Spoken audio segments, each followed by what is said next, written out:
uma situação que envolve bastante fragilidade para o cérebro do bebê. E justamente aí é que nós precisamos preservá-lo ao máximo. A prematuridade coloca em risco o desenvolvimento neurológico e exige o trabalho de toda a equipe de saúde para preservar as potencialidades da criança. Eu sou Eduardo Jucá e nós estamos em Conexão Neural.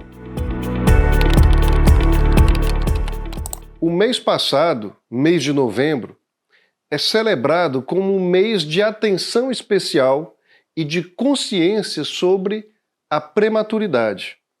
Inclusive, o dia 17 de novembro é considerado o Dia Mundial da Prematuridade e na grande maioria dos hospitais são realizados encontros e palestras para aumentar o cuidado e a consciência da equipe e das famílias com esses pacientinhos tão especiais. E como é que a gente pode definir a prematuridade?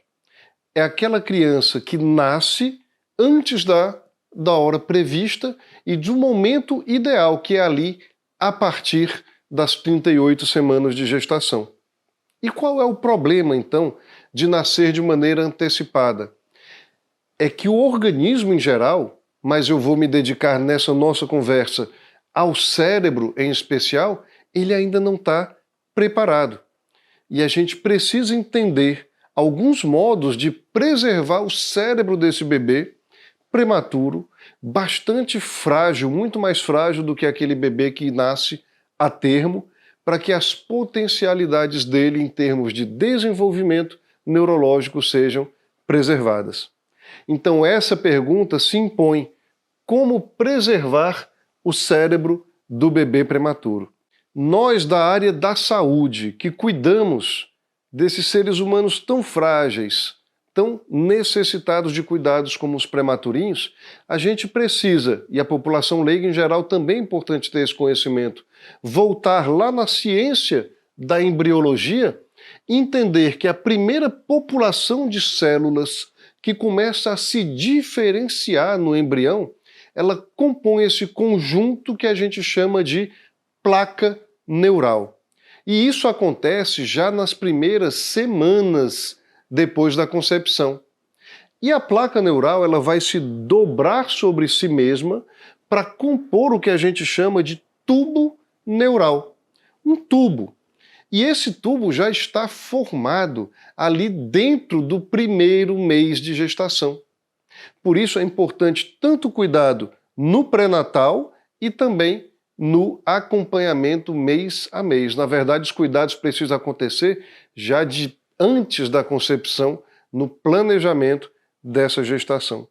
Pois bem, esse tubo vai passar por um processo de diferenciação e a parte mais anterior dele vai começar a se dilatar e a formar algumas cavidades que a gente chama de divertículos, daí o processo de diverticulização, e vai compor o cérebro. E aí a gente precisa refletir. Vamos lembrar que o ser humano é daqueles animais que vêm ao mundo da maneira mais despreparada possível para a vida exterior. Se a gente vê o bebê, o filhote de um cavalinho ou de uma vaquinha quando nasce, ali praticamente no mesmo dia ele já está dando os primeiros passos ali no campo. E com o bebê do ser humano? Se a gente não alimentar, se a gente não fizer tudo por ele, ele não tem nem condição de sobreviver. E isso leva a gente a refletir, será que isso é coerente com o fato de o cérebro do ser humano ter se tornado o cérebro mais evoluído do planeta e ter conquistado todos os ambientes da Terra e a gente ter essa capacidade de ter consciência, inteligência, memória, de ser o cérebro mais evoluído? Como assim a gente é o cérebro mais evoluído e a gente vem ao mundo tão despreparado? Na verdade, um fato é a causa do outro. Como se fosse uma indústria que liberasse um produto bem antes do acabamento para que ele tivesse a oportunidade de continuar se aprimorando ao longo dos primeiros meses e primeiros anos da sua existência.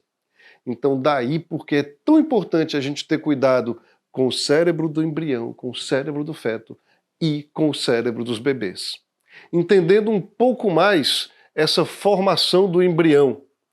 Esses processos de neurulação primária, secundária, diverticulação que a gente citou agora, eles acontecem nas primeiras semanas de gestação. E depois eu tenho uma proliferação celular, a migração dos neurônios para o local certo e a formação do córtex cerebral.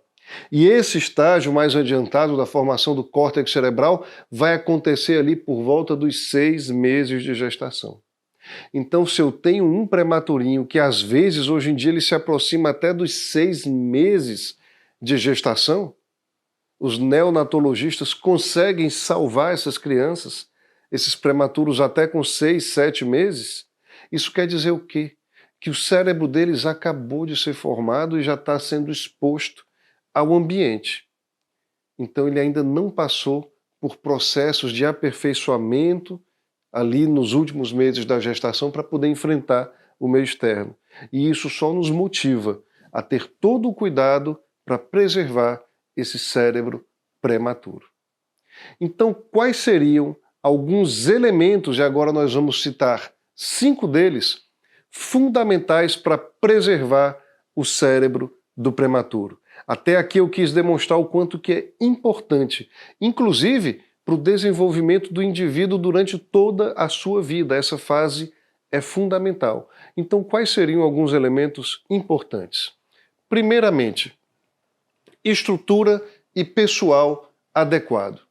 A gente precisa reconhecer a alta complexidade dessa atividade que é o cuidado com o bebê prematuro.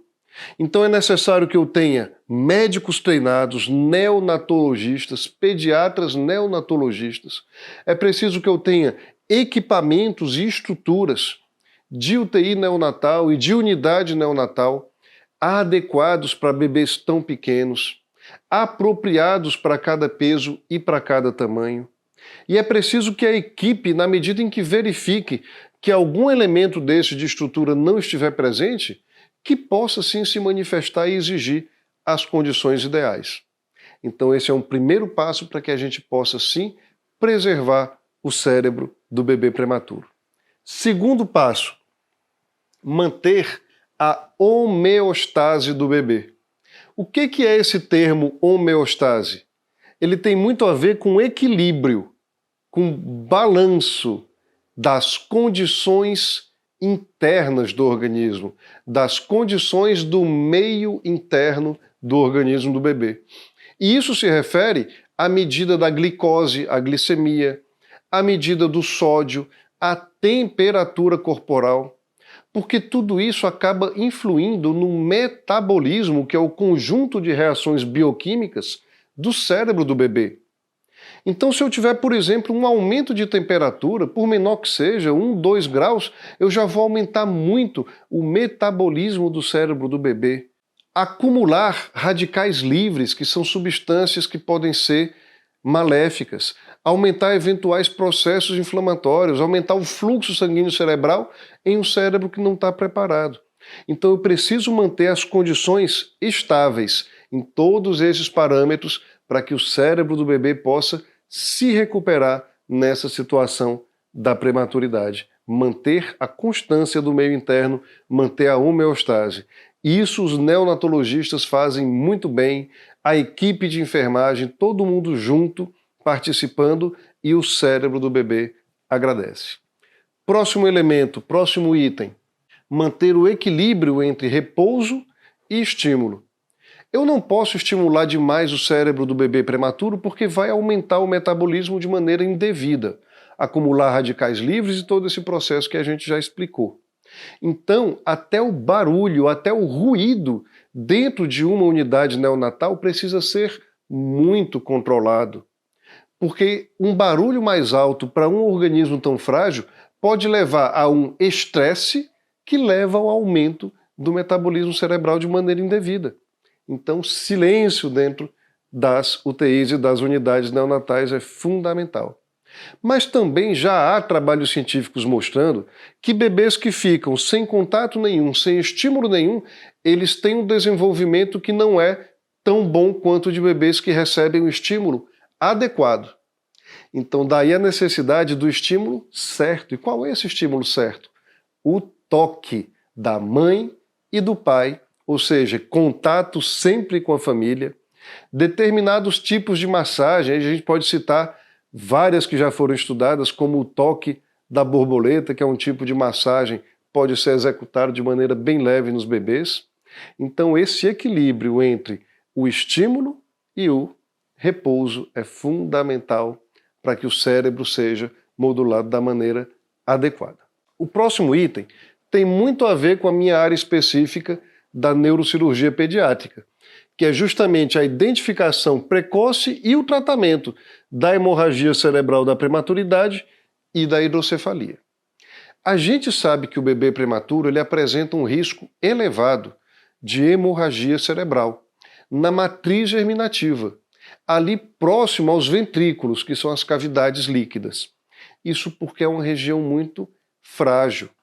Então é preciso, inclusive, ter cuidado na manipulação excessiva dos bebês prematuros e do transporte, eventualmente, para fazer algum exame que não tem dentro da unidade neonatal. E a gente sabe que um fator de risco importante para acontecer essa hemorragia é o peso do bebê. Essa curva é reprodutível em qualquer unidade neonatal. Quanto mais baixo o peso, maior o risco de eu ter a hemorragia cerebral associada à prematuridade. A hemorragia pode provocar dano cerebral e também pode acarretar um outro problema, que é a hidrocefalia. A hidrocefalia, que é o acúmulo de líquido dentro do cérebro. A gente pode acompanhar aqui um ultrassom, em que a gente vê a hemorragia dentro do cérebro de um prematuro, aqui uma tomografia mostrando o sangue e já o líquido acumulando, e aqui uma ressonância mostrando líquido acumulado, hidrocefalia, que comprime o cérebro já tão frágil do prematuro. Por que a hemorragia provoca hidrocefalia? Porque ela entope a circulação do líquido. Aquele sangue vai impedir que o líquido tenha a circulação adequada. Então, além da hemorragia, a hidrocefalia podem provocar danos ao cérebro do bebê. Eu preciso identificar rapidamente essas situações para poder tratar.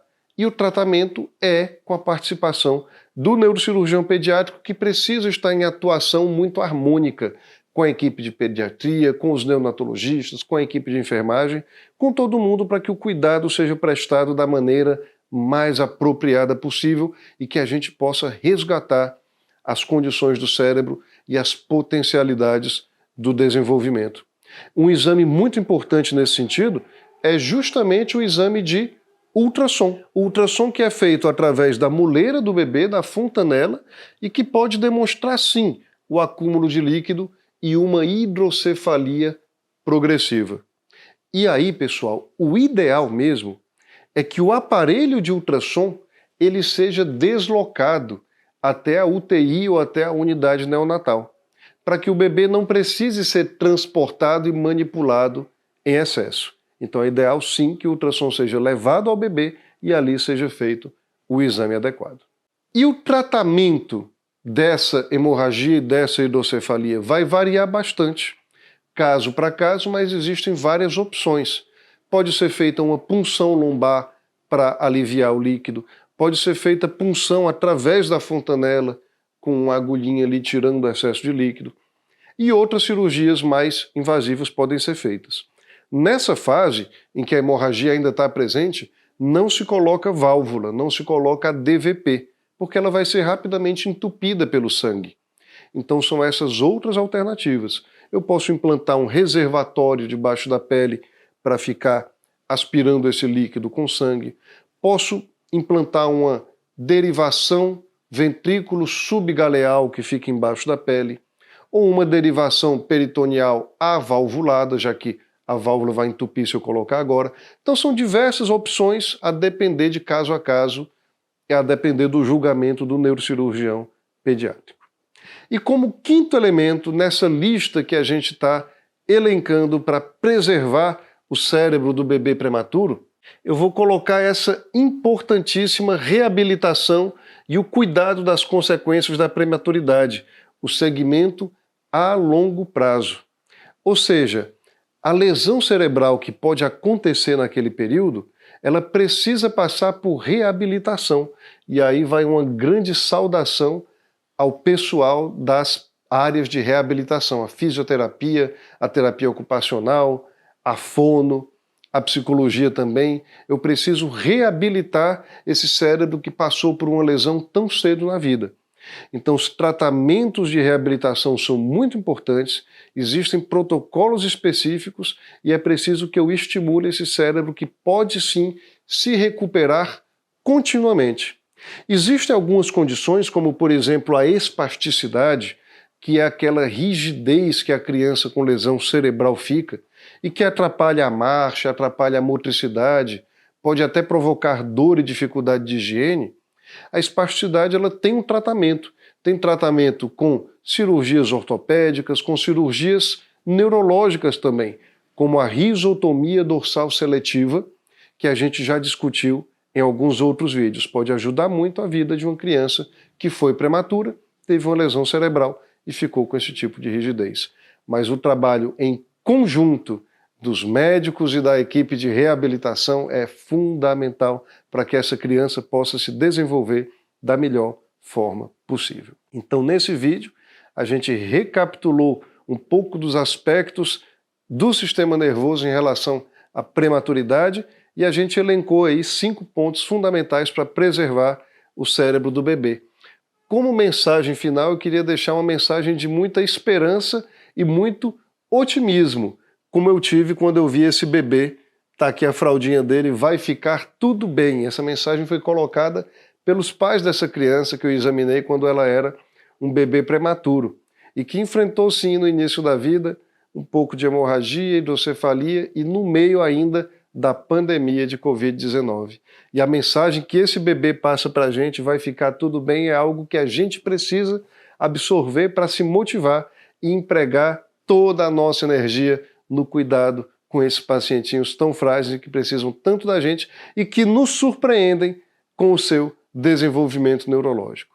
Se você achou esse conteúdo importante, compartilhe com quem você acha que também vai se beneficiar dele. Deixa aqui nesse vídeo o seu sinal de que você gostou da nossa explicação e deixe o seu comentário, tanto nesse vídeo quanto nas nossas outras redes sociais. Vamos nos encontrar de novo na semana que vem em mais um episódio do Conexão Neural.